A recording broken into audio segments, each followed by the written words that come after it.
आज हम आपको एक 18 साल के लड़के के बारे में बताने जा रहे हैं जो कब्रिस्तान की तरफ से गोश्त लेकर जा रहा था, लेकिन तभी उसके साथ कुछ ऐसा हो गया जिसे सुनकर आप भी हैरान रह जाएंगे।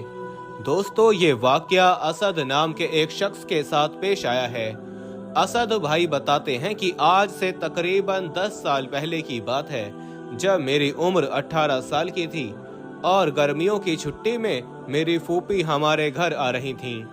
मेरी अम्मी को जैसे ही उनके आने के बारे में पता चला तो अम्मी ने मुझसे कहा कि जल्दी से अपने अब्बू के पास दुकान पर जाओ और उनसे कहो कि फल और गोश्त वगैरह ले लें।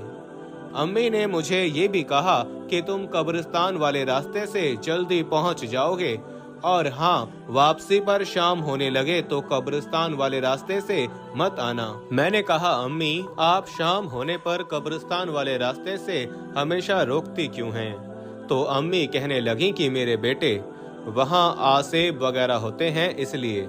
खैर, मैं अब्बू के पास दुकान पर जा रहा था तो कब्रिस्तान में थोड़ी देर के लिए रुक गया और ये देखने लगा कि आखिर ये आसेब क्या होते हैं, जिनके डर से अम्मी मुझे हमेशा कब्रिस्तान के करीब से जाने से मना करती हैं। मैंने वहां देखा तो चारों तरफ सन्नाटा था, मुझे कोई नजर नहीं आया। इसके बाद मैं अब्बू के पास पहुंचा और कहने लगा, अब्बू फूफी आ रही हैं। अम्मी ने कहा कि फल और गोश्त वगैरह ले लें।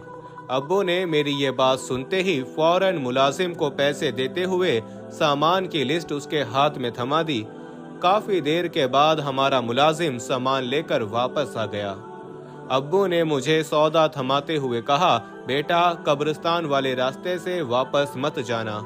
मैंने अब्बू से पूछा, कब्रिस्तान वाले रास्ते से क्या होगा? तो अब्बू कहने लगे कि बेटा तुम कहीं डर ना जाओ, इसलिए मैं मना करता हूँ। अब्बू के पास उस वक्त उनके करीबी दोस्त भी बैठे थे। दोस्तों, वीडियो में आगे बढ़ने से पहले हम आपको ये भी बताना चाहते हैं कि शुगर एक ऐसी बीमारी है जो आजकल ज्यादातर लोगों में देखी जा रही है। इसलिए हम आपके लिए अफ्रीका की जड़ी बूटियों से बनी एक ऐसी दवाई लेकर आए हैं जिससे आपकी शुगर की बीमारी बिल्कुल जड़ से खत्म हो जाएगी। मर्दाना कमजोरी और धात के मरीजों के लिए भी हमारे पास बहुत ही कामयाब दवाई मौजूद है, जिसको अगर आप एक बार इस्तेमाल कर लोगे तो इंशाल्लाह अपनी दुआओं में हमेशा याद रखोगे। सिर्फ एक ही महीने ये दवाई खानी होती है। इस नंबर पर एड्रेस व्हाट्सएप करके आप दवाई ऑर्डर कर सकते हैं या फिर आप कॉल करके अपना ऑर्डर लिखवा सकते हैं। अब्बू की बात पर वो हंसते हुए बोले, भाई बरखुरदार तो तुम्हारा शेर जवान है और फिर इसका नाम भी तो शेरों वाला है, भला इसे आसेब क्या कहेंगे? अब्बू ने उनसे कहा, यार मेरा एक ही इकलौता बेटा है, अपनी तरफ से तो एहतियात जरूरी है ना। और फिर अब्बू ने मुझसे कहा, असद बेटा जल्दी घर पहुंचो। इसके बाद मैं घर की तरफ चल दिया। जब मैं दुकान से चला तो दिल में ख्याल आया कि आज क्यों ना उस चीज का दीदार कर लिया जाए जिसकी वजह से अम्मी मुझे कब्रिस्तान वाले रास्ते से आने से मना करती हैं। और फिर क्या था, मैं कब्रिस्तान की तरफ चल पड़ा। कब्रिस्तान वाले रास्ते से घर पहुंचने में 7 से 8 मिनट लगते थे, जबकि दूसरे रास्ते से 20 मिनट लगते थे। जब मैं कब्रिस्तान वाले रास्ते पर पहुंचा तो एक बार फिर आसेब वगैरह का जायजा लेने के लिए खड़ा हो गया। इधर उधर गौर से देखा तो हर तरफ सन्नाटा था। मैं जोर से हंसा और घर की तरफ चलने लगा। अभी मैं जाने वाला ही था कि मेरे दिल में ख्याल आया, एक बार फिर से देख लिया जाए, क्या पता अब कोई आसेब वगैरह नजर ही आ जाए। मैंने फिर से पीछे पलट कर देखा, मगर पहले की तरह सन्नाटा फैला हुआ था। मेरे अलावा वहाँ कोई और मौजूद नहीं था। मैं दिल ही दिल में बड़ा खुश था और सोच रहा था कि घर जाकर अम्मी को बताऊंगा, आज मैं कब्रिस्तान वाले रास्ते से गया भी और वापस भी उसी रास्ते से आया हूँ, वो भी गोश्त लेकर।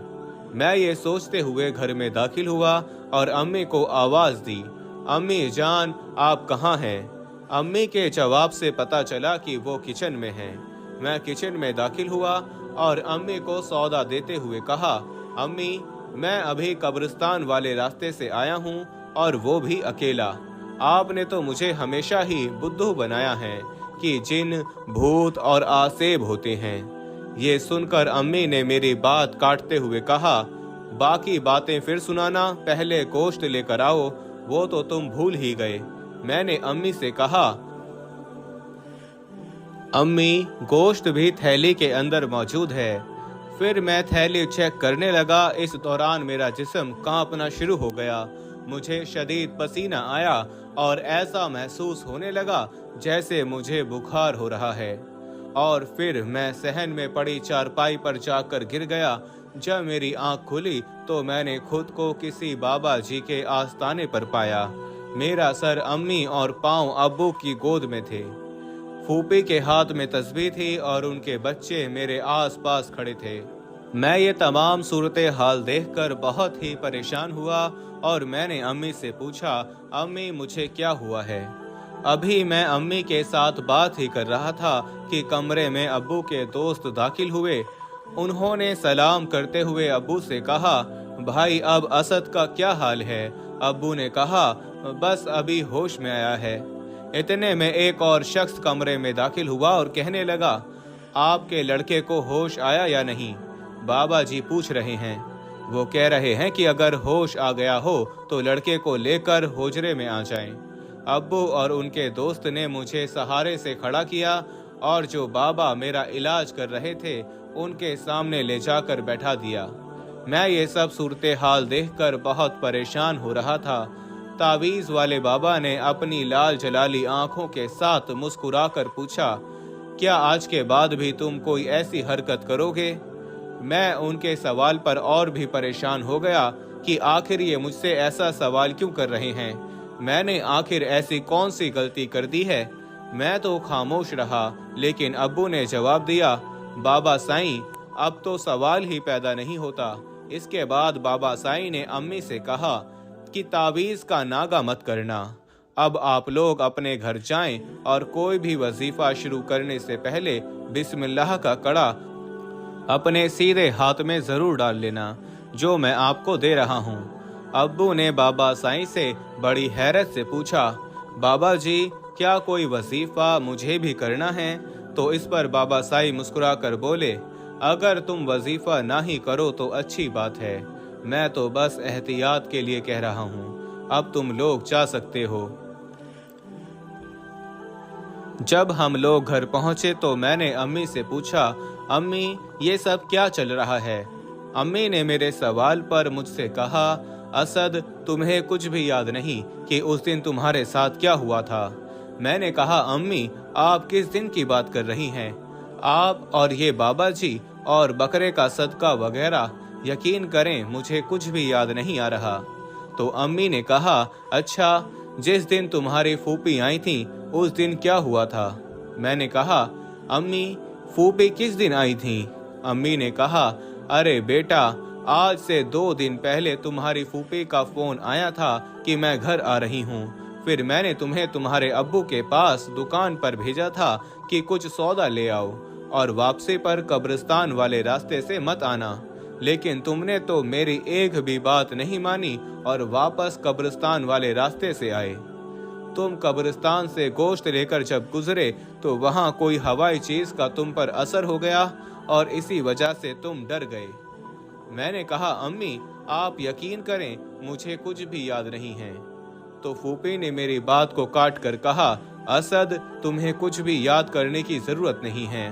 फिर उन्होंने अपने आप को कोसना शुरू कर दिया, हाय मेरे बच्चे को मेरी वजह से अगर कुछ हो जाता, काश मैं ना आती तो कितना अच्छा होता। इस पर अम्मी बोली, बाजी आपकी इसमें क्या गलती है? बस अल्लाह का लाख लाख शुक्र है कि मेरे बेटे की जान बच गई। 2 दिन तक फूफी हमारे पास रहकर वापस चली गईं।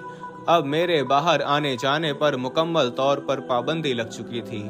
अम्मी और अब्बू मेरे मामले में बहुत ज़्यादा एहतियात करने लगे और मैं बड़ा परेशान था कि मेरे गले में काली डोरी और चमड़े में तावीज़ आखिर क्यों डाला गया है। मेरे साथ ऐसा पहली बार हुआ था। खैर गर्मियों की छुट्टियां ख़त्म होने वाली थीं और फिर जैसे ही मेरा कॉलेज शुरू हुआ तो अम्मी ने अब्बू से कहा, अब आप असद को साइकिल ला दें। मैं ये बिल्कुल भी नहीं चाहती कि मेरा बेटा कब्रिस्तान वाले रास्ते से गुजरे। बस फिर क्या था, दूसरे ही दिन मेरी साइकिल आ गई। अपनी तो मौज लग गई। अब मेरा कॉलेज शुरू हो चुका था और मेरा जहन भी फ्रेश हो गया था। एक दिन कॉलेज से वापसी पर मैं किताब की दुकान पर रुक गया और किताबें देखने लगा। इस दौरान मैंने वहां पढ़ी एक किताब देखी जिस पर लिखा था 40 दिन में आमिल बने। मैंने कहा, भाई वो वाली किताब कितने की है? दुकानदार ने कहा 20 रुपए की। मैंने 20 रुपए देकर आमिल बनने वाली किताब बैग में डाली और घर की तरफ चल पड़ा। घर जाकर मैंने अपने कमरे में छुपकर उस किताब को पढ़ना शुरू कर दिया। उसमें लिखा था 40 दिन में जिन, भूत और आसेब को अपने काबू में करें। अब मेरे दिल में बदले की आग जल रही थी कि जिस आसेब की वजह से मेरी गर्मियों की छुट्टियां खराब हुईं, उसको मैं जरूर अपने काबू में करूंगा। बस फिर क्या था, मैंने अमल शुरू कर दिया। रोज रात को अम्मी अब्बू के सो जाने के बाद मैं तकरीबन रात को 1 बजे के करीब उठकर अमल शुरू कर देता। अभी मुझे 10 दिन ही हुए थे कि अमल के दौरान मैंने बहुत गर्मी महसूस की। मेरा दिल चाह रहा था कि मैं फौरन कमरे से बाहर चला जाऊं, लेकिन किताब में साफ साफ लिखा था अमल के दौरान अपनी जगह बिल्कुल नहीं बदलनी है। जब मुझे बहुत ज्यादा गर्मी लगने लगी तो मेरे कमरे में अम्मी दाखिल हुई और मुझसे कहने लगी, असद बेटा, इतनी गर्मी में यहाँ क्यों बैठे हो? चलो आओ, बाहर आ जाओ। मैंने कहा, अम्मी मैं ये तस्बीह खत्म करके आऊंगा। अम्मी को मेरी बात पर बहुत गुस्सा आया और वो नाराज होकर कमरे से बाहर चली गईं। मेरी तस्बीह खत्म होने में अभी 4 दाने बाकी थे कि अम्मी की आवाज मेरे कानों में आई, असद तुम्हारे कमरे में सांप दाखिल हुआ है, जल्दी से बाहर आ जाओ। मेरे कमरे से बाहर आते आते मेरी तस्बीह पूरी हो चुकी थी, लेकिन मैंने बाहर आकर देखा तो अम्मी वहां मौजूद नहीं थी। मैंने अम्मी को आवाज दी, वो अपने कमरे से उठकर आई और कहा, क्या बात है बेटा असद? मैंने कहा, अम्मी आप सो रही थीं? अम्मी ने कहा, हाँ मैं सो रही थी। खैरियत तो है? मैंने कहा, क्या अभी थोड़ी देर पहले आप मेरे कमरे में आई थीं? अम्मी ने कहा, असद क्या तुम डर गए हो? उनकी आवाज में हैरत के साथ परेशानी भी थी। फिर मुझे नहीं मालूम कि मेरे साथ क्या हुआ। जब मेरी आंख खुली तो मैंने खुद को दोबारा बाबा साईं के आस्ताने पर पाया। मेरा सर अम्मी और पांव अब्बू की गोद में थे। बाबा साईं कह रहे थे, ये तावीज किसी वजनी चीज के नीचे रखना। अगर घर में हाथ वाली आटा चक्की हो तो ज्यादा बेहतर है उसके नीचे रख देना। अब्बू ने बाबा साईं से पूछा, बाबा जी अब वो चीज दोबारा हमला तो नहीं करेगी? बाबा जी ने जवाब दिया, बिल्कुल भी नहीं। फिर मुस्कुराते हुए अब्बू से बोले, मुझे पता था तुम्हारा लड़का जरूर कोई हरकत करेगा। अगर तुम्हारे लड़के ने बिस्मिल्लाह का कड़ा ना पहना होता तो या तो ये पागल हो जाता या फिर तुम लोगों का कोई बहुत बड़ा नुकसान हो जाता। इसके बाद बाबा जी से इजाजत लेकर हम वहां से आने लगे। अभी हम लोग वहां से निकल रहे थे कि बाबा साईं ने अब्बू से कहा, अब ये तावीज खोलकर मत देखना कि इसमें क्या है। बाबा जी की इस बात पर अब्बू ने फौरन मेरी तरफ गुस्से से देखा और मैंने आसमान की तरफ देखकर अल्लाह से हर मुसीबत से आजाद रहने की दुआ की।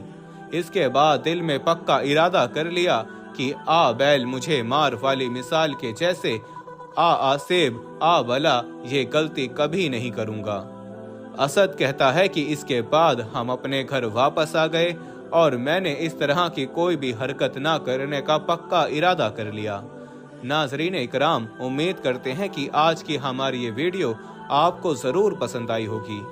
आज की इस कहानी से आपने क्या सीखा, कमेंट बॉक्स में जाकर जरूर कमेंट करें और आज की इस वीडियो को अपने दोस्त अहबाब के साथ शेयर करना ना भूलें। इंशाअल्लाह बहुत जल्द एक नई दिलचस्प और मालूमाती वीडियो के साथ आपकी खिदमत में हाजिर होंगे। तब तक के लिए हमारी पूरी टीम को इजाज़त दें। अल्लाह सबको अपना हिफ्ज़ो अमान अता फरमाए। अल्लाह हाफिज।